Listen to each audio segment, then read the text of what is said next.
Hey, Dental Nachos community, welcome to another episode of Talking Nachos. My name is Paul, Dr. Nacho Goodman. Talking Nachos is designed to help you increase success, decrease stress, and most of all, reduce the number of times you feel like crying inside each day. We have an awesome show for you today. As you can see, I've been on this walking treadmill. My whole goal is to look like my brother, Jeff Goodman. We should put a picture of Jeff. That's my after picture I'm going for. Do the work while you're doing the work.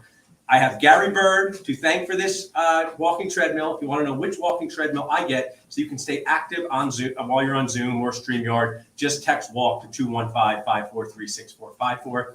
Before we bring up our guest, I want to share with you that we're having an amazing in-person CE event in Center City, Philadelphia, birthplace of our nation. I'm going to now say it is your patriotic duty to come to Philadelphia, eat our amazing food, drink awesome coffee, walk around the city, and learn from the amazing Dr. Travis Campbell.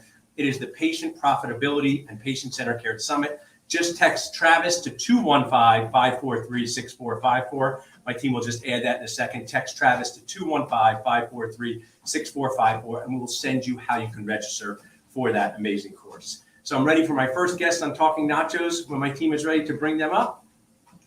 Awesome. So I have the amazing Mary Fisher-Day. Mary is someone that helps dentists reduce crying inside. In what way, Mary? What is your topping to reduce crying inside?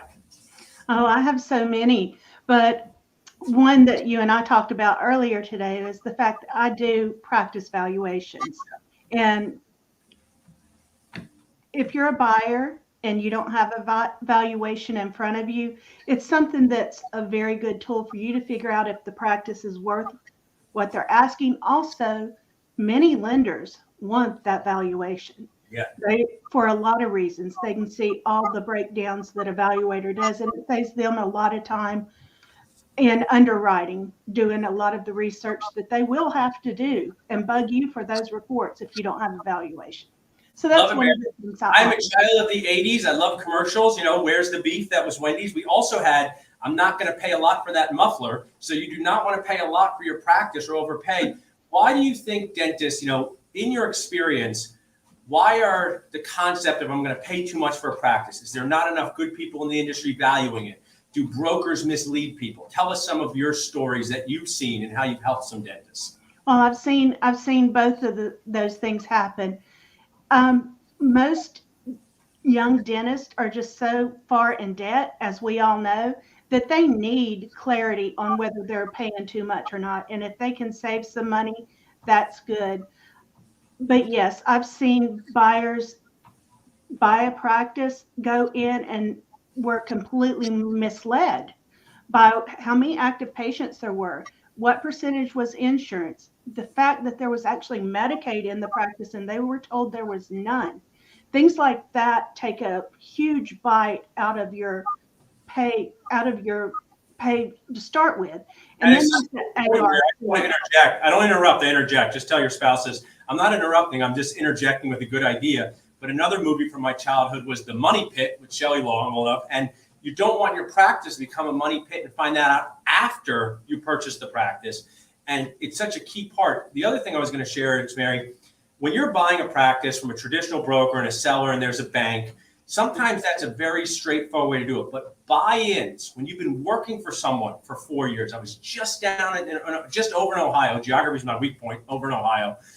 And there was a young dentist who said, I'm buying in with my mentor. I don't know if the valuation's right. Have you seen buy-ins present challenges for valuating practices? I have. And quite often you need two valuations. You need the one the seller gets and the one the buyer can get. And then the banks will often look at them and say, and then your CPA will look at them as well. And I always recommend you do that. Before you ever buy a practice, talk to a CPA, let them look at your finances. I think it's really important to live beneath your means when you're thinking of buying a practice for a while. That's just another tip that I think a lot of people don't think about because they've been in dental school or they've been in a GPR and they have lived so poorly and they're ready. Us dentists, we're weird. When our colleagues are in the business world, networking, learning, we're in a basement burning ourselves with wax, hanging out with other dental students. So what happens is when you come up from that, You want to think people are taking advantage of you. Sometimes they are, sometimes they're not. But when they work with someone like you, an amazing sponsor, they feel comfortable, they feel confident. You can sometimes be the bad person, right? And say, Oh, yeah. hey, the person I hired to appraise my practice said, I know this is your baby, Dr. Smith. I know you've had it for 35 years, but the profit does not support this type of valuation. So I love what you've shared, Mary. One of my things with my community is just find out and then keep up the momentum. Yeah. When somebody works with you, and let's say they are watching and they say, oh, I got to practice. I don't know what it's worth. I want to find out what it's worth, seller buyer. What's the process to work with you? Just reach out to me and I'll talk you through it. If you want to know how much it costs, it's going to be around $3,000. Yeah. I'll just say that. If you've got multiple entities, which I do deal with sometimes, it's more than $3,000. But this is such a reasonable cost for your sanity, for your success. If I had hired someone like you in 2011, I would have at least $50,000 more dollars because I trusted what the broker said. I didn't know any of the things I do now. The profit did not support the valuation, but it was my job to find that out, not the broker's job to tell me. The broker's job was to get the best possible price for their client. So I would have a lot more dollars in my own pocket. I could buy fancier sweatshirts if I had hired a Mary Fisher day. So you can text Mary to 215-543-6454. You're such a great sponsor. You give Nacho coupons and discounts. We really appreciate all that. Yeah, 20% off. Can I say this? I just helped a doctor save $68,000 who is a purchaser. Awesome. A purchaser.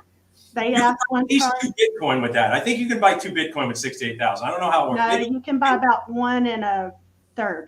Oh, look. Oh, yeah. You know Bitcoin, too. We've had some Bitcoin webinars. So Oh, yeah. I'm an investor. that's what your tagline should be. Save 1 1/3 Bitcoin at the time of this recording. It could be 1 3/4. It could be 1/3 soon. Exactly. So, awesome, Mary. Well, thanks for being you. Thank We really you for appreciate it. having me. So as you guys can see, in just 5 minutes, you learn so much: how to protect yourself, how to prepare yourself, how to aware yourself